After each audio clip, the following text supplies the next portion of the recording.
Duha ka mga Koreano ang nakwilihan sa mga operatiba sa National Bureau of Investigation NBI human malambigit sa illegal online games sa dakbayan sa Sugbo. Kinaton sa pagpatuman sa search warrant nga gi-issue sa korte.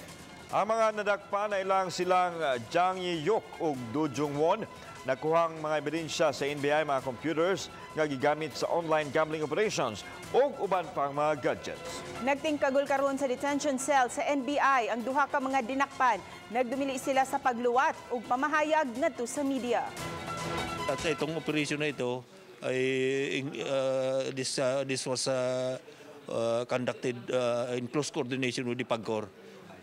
Kasi silang mga authority na mag-determine kung yung particular person or establishment are authorized to operate an online gambling.